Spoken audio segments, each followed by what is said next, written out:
तो जो patent rights हैं वो कहते हैं जो मेल बॉक्स एप्लीकेशन है वहाँ पे वो जब हमने मेल बॉक्स करी है उस टाइम पे वो पेटेंट हमारे पास नहीं होंगे। जब हमें ग्रांट मिल गई है पेटेंट की तब से हम स्टार्ट करेंगे, हमारा पेटेंट राइट तब से स्टार्ट होगा। सिक्स्थ क्या है, strengthening provision relating to national security to guard against patenting abroad of dual use technology. अब इसमें थर्ड में और क्या प्रोविजंस आई हैं कि सिक्योरिटी प्रोवाइड करनी है अबाउट पेटेंट अब्रॉड, कि अगर हम अब्रॉड में भी वो पेटेंट यूज़ कर रहे हैं तो कौन सी टेक्नोलॉजी ऐसी होनी चाहिए तो हम वो डुअली यूज़ कर सके within our country also और globally also. Clarification of provision relating to patenting of software relating to inventions when they believe they have technical application to industry or are in combination with hardware। यहाँ पे proper clarification regarding patenting software relating inventions और कोई भी technical applications है वो सारी की सारी चाहे वो हार्डवेयर है सॉफ्टवेयर है उसकी क्लैरिफिकेशन साथ में लिखी होनी चाहिए पेटेंट के जो आप प्रोडक्ट ले रहे हो उसके ऊपर। Rationalization of provision relating to timelines with a view to introducing flexibility and reducing processing time for patent application and simplifying the rationalizing procedure। तो यहाँ पे क्या डिफरेंट टाइमलाइंस बताई हुई हैं कि प्रोविजंस के रिगार्डिंग फ्लेक्सिबिलिटी कोई हमने चेंज करना है कोई वो प्रोसीजर चेंज करना है तो वहाँ पे आप प्रोविजंस गिवन है थर्ड अमेंडमेंट एक्ट में। The government has power to acquire the patent for national requirement, और गवर्नमेंट के पास कहते पावर भी अगर वो पेटेंट उसको लगता है कि नेशनल यूज़ के लिए यूज़ करना है तो गवर्नमेंट उसको एक्वायर कर सकती है। Polymorphs new forms of older drugs are patentable. Polymorph मतलब कि जो पुराने ड्रग्स हैं वो क्या है new forms of older drugs are patent, मतलब कि अगर हम कोई भी पुराने ड्रग में कोई भी नई चेंजेस करते हैं कुछ भी उसमें तो वो भी पेटेंटेबल हो जाएंगे। ठीक है, कोई हमने अगर ये नहीं कि न्यू इन्वेंशन ही है, अगर आपने पुराने प्रोडक्ट में भी कुछ न्यू चेंज करा है या कुछ भी है वहाँ पे भी आप पेटेंट करवा सकते हो। पैरेलल इंपोर्ट्स आर अलाउड, जो भी इंपोर्ट वगैरह आप साथ में करते हो पेटेंट्स में आप पैरेलली इंपोर्ट करवा सकते हो वो अलाउ है।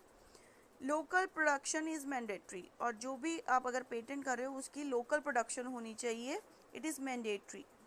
Earlier provision of new use criteria is modified to mere new use. तो यहाँ पे जो था कि ये चीज़ नया यूज़ होना चाहिए कि नई चीज़ होनी चाहिए तो यहाँ पे इसको मॉडिफाई कर दे कि मेयर न्यूज़ होना चाहिए इट शेड। तो इश्यूज़ इसमें कौन कौन से हैं, इश्यूज़ कंसर्न हमने कौन से करने हैं, इंक्रीमेंटली मॉडिफाइड ड्रग्स एवरग्रीन, कि जो भी हमारे मॉडिफाइड ड्रग्स है हम उसमें चेंजेस कर सकते हैं। नए हेल्थ केयर मैनेजमेंट वो जो फार्मास्यूटिकल कंपनीज़ हैं उसमें वो कितने चेंजेस आए हैं, हम इनोवेशन कर सकते हैं। जो पुराने ड्रग्स हैं ठीक है उसमें क्या है हम न्यू चेंजेस लाके उसमें पेटेंट करवा सकते हैं। नेक्स्ट हमारा है इफ़ेक्टिवनेस ऑफ कंपल्सरी लाइसेंसिंग। अब नई लाइसेंसिंग जैसे हमने new patent bill are not very effective according to it with the exception of national emergency, extreme emergency और पब्लिक नॉन कमर्शियल यूज़। एक compulsory licensing is available only 3 years from the date of grant of patent, मतलब कि जो compulsory licensing है वो at least 3 साल तक required है। जो भी आपने पेटेंट कराया है तो अगर आपने आपको लाइसेंस अगर आपने किसी को देना है कॉपी करने तो आपको उसको लाइसेंस देना पड़ेगा, अदरवाइज़ आप उसका पेटेंट फर्दर नहीं कर सकते। 3 years तक उसकी लाइसेंसिंग रिक्वायर्ड है। नेक्स्ट है opportunity and benefits of new patent bill. Different bills pass हुए जैसे उन्होंने फॉर एग्जांपल बताया नहीं तो ये ईयर कौन कौन से ये ड्रग्स पेटेंट करवाए। ठीक है, ये ड्रग है, ईयर है, इनोवेटर कौन है, कौन कौन सी कंपनी, जैसे जिट्रोमैक्स है वो 2005 ईयर में फाइज़र कंपनी ने इन्वेंट की थी। फिर है प्रेविस एसिड, ये कौन सी कंपनी है, ऐसे डिफरेंट डिफरेंट कंपनीज़ के नेम बताए हुए हैं। ये फर्दर है R&D। R&D क्या होती है, रिसर्च एंड डेवलपमेंट मीन्स जो भी हम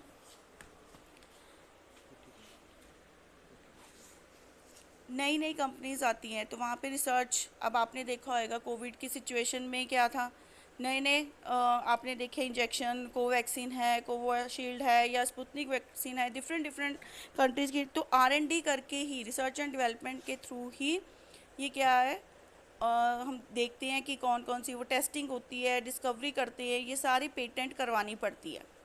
after that bulk drug supply. अब आपने ये भी देखा होगा कि बाहर से भी हमें ड्रग सप्लाई है या हमने भी कुछ ड्रग सप्लाई भेजी थी, वो सारी पेटेंट्स राइट्स के बीच में ही आएगी कि ये बल्क, जैसे बल्क क्वांटिटी में वो प्रोड्यूस कर रहे हैं।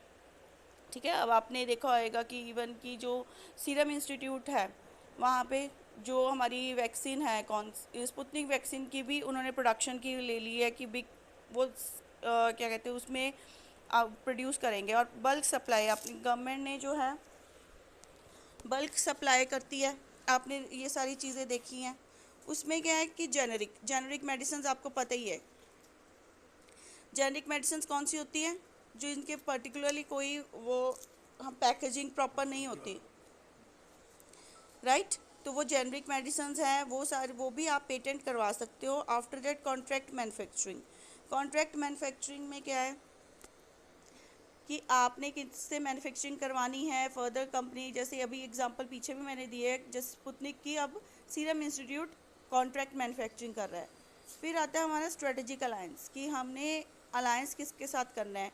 जैसे कौन डिफरेंट कंपनीज होती है, डिफरेंट के साथ स्ट्रेटेजिकली, मतलब कि ये स्ट्रेटजी बनाते हैं या ये इन्वेंट करते हैं, आप प्रोड्यूस आप करते हो वो सारा।